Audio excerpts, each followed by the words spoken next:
The Tulambi language sounds complex. At this point, it's totally incomprehensible. They remain on guard. I am reassured when Angio returns the gift of fire. His way is not quite as fast as a match, but is probably more reliable in the damp rainforest. It certainly makes lighting pipes easy.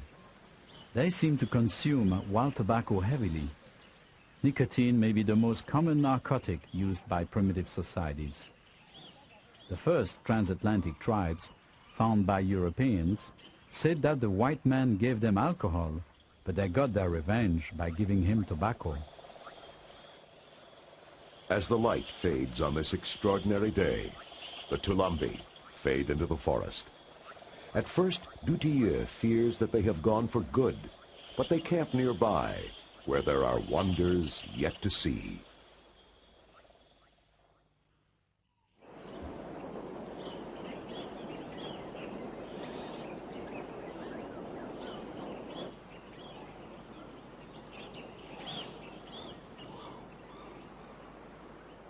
Next morning, it is Dutilleux's turn to visit the Tulambi. Despite his research, their culture and language remain unknown. Jean-Pierre has come to the conclusion that the Tulambi are just what they seem to be, the living ancestors of modern man. Yet, to be convinced, he has questions that need answers. They may have not seen matches or rice or plastic cups, but surely they've seen and heard planes fly by. Maybe they believe them to be chariots of the gods. In any case, the Tulambi are clearly part of what Dutilleux calls the Fourth World. Tribes in the depths of the world's rainforests that are so isolated they escape both the benefits as well as the burdens of human progress. As Dutilleux writes in his journal, there are very few groups of human beings still living in the Fourth World. Some survive in the Amazon, a few others can be found in New Guinea. When the last ones are contacted and moved from the Stone Age into the modern world, from being free and masters of their own destiny, to being poor and at the lowest level of our Western society, it is a part of ourselves that will vanish forever.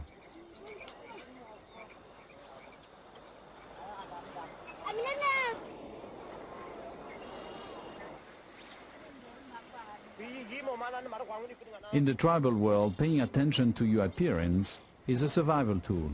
The Tulambi use bamboo knives to stay well barbed. The men wear a bone from the cassowary bird through the nose, large necklaces of river shells around their necks, and bird of paradise feathers in their hair. They must look their best to attract a mate.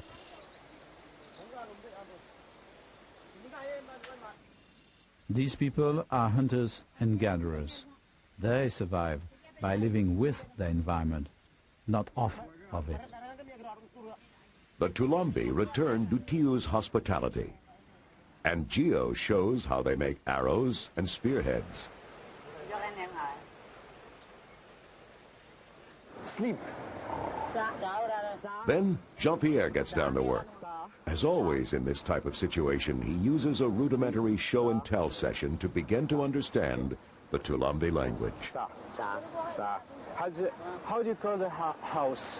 Anger? Anger? Yeah. Anger. Anger.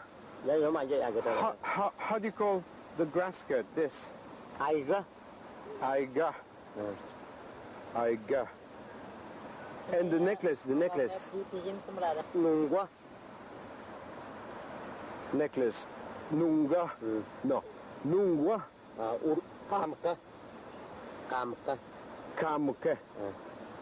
Kamaka. Kamaka. Kamaka. Aiga. Aiga. Ange. Ange. Ange. Sa. Sa. Sa. Sa. No. No. Sa is sleep. Okay. Class over. They take Jean-Pierre out into their forest.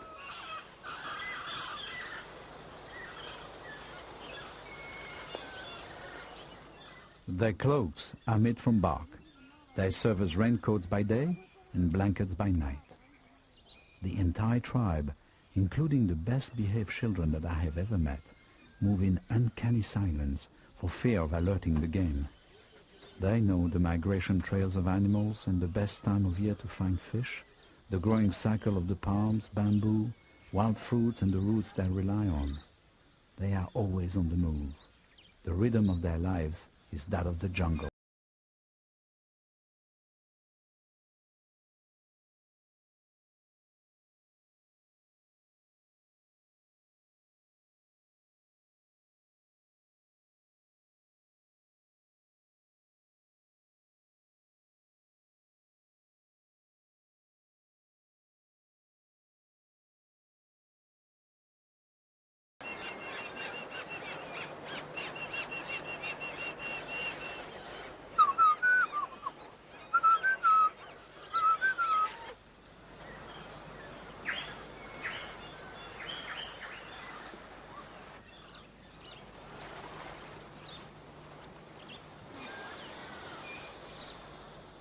For hundreds of generations, life for the Tulambi has revolved around their eternal quest for sustenance.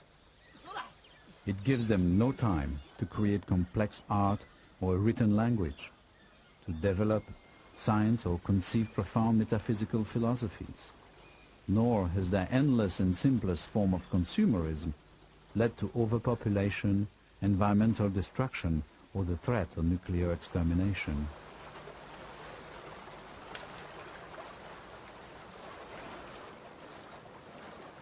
They can at least still drink their rivers. But life is short for the Tulambi. They are stalked by diseases like malaria, long conquered by modern medicine. Yes, we can help them, but at what price? If the Tulambi are brought into the modern world, they will suffer the loss of their dignity and traditions to live out their days far below third world poverty levels. Jean-Pierre has lived this dilemma for 25 years. He believes it is inevitable that these last isolated tribes will be found. He also knows that it is better if they are found by people that care enough to fight on their behalf.